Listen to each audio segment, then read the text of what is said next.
Kejadian ini terjadi di daerah desa terpencil jauh dari kota dan keramaian. Terdapat sebuah hutan keramat yang diyakini sebagai tempat tinggal para arwah leluhur. Di tengah hutan itu ada sebuah tempat penyembahan keramat dan umurnya sudah berabad-abad, yang terbuat dari batu hitam penuh dengan lumut dan ukiran kuno. Penduduk desa menyebutnya batu makam keramat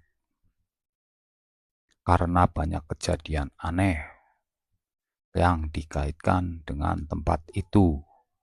Konon untuk menjaga keseimbangan dan keselamatan desa,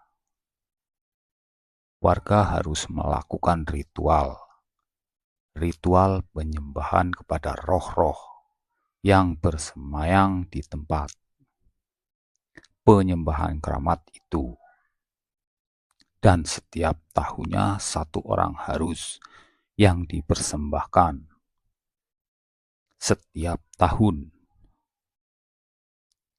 seseorang pemuda atau pemudi desa dipilih melalui sebuah undian misterius. Mereka yang terpilih akan dibawa pada malam bulan purnama menuju tempat penyembahan keramat di hutan itu.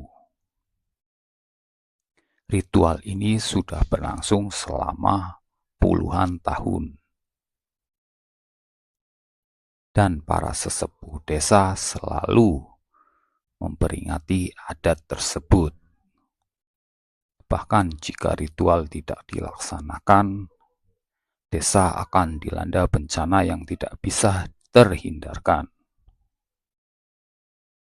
Pada suatu tahun, seseorang pemuda bernama Warkim terpilih. Dia adalah seseorang pemberani. Namun malam itu tubuhnya menggigil, ketakutan saat diantar menuju hutan oleh para sesepuh. Sampai di tempat penyembahan keramat, mereka meminta berlutut sambil mengikat tali di pergelangan tangannya. Mantra-mantra bergumam di udara, dan suara misterius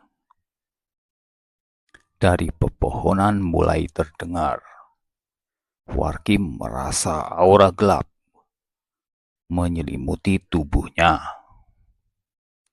Dan tiba-tiba udara menjadi sangat dingin di tengah malam yang pekat. Saat para sesepuh mulai beranjak pergi, Warkim mendengar suara berbisik.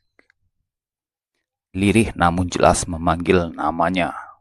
Suara itu bukan berasal dari manusia, melainkan dari dalam batu yang keramat. Warkim merasa seluruh tubuhnya kaku, dan seolah-olah ada sesuatu yang keluar dari dalam batu mendekatnya. Mata terpaku pada retakan kecil di permukaan batu keramat yang mulai menyala merah darah.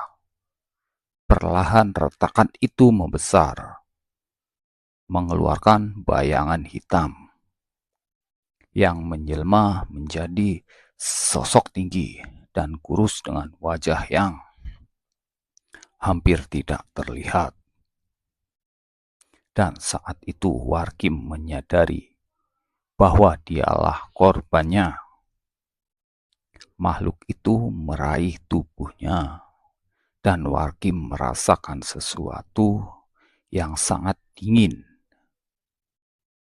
dan tajam menusuk jantungnya. Saat itulah pandangannya gelap.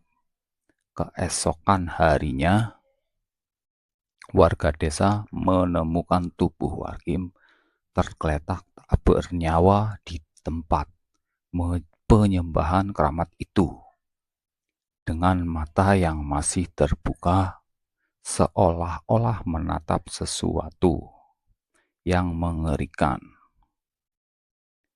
Anehnya,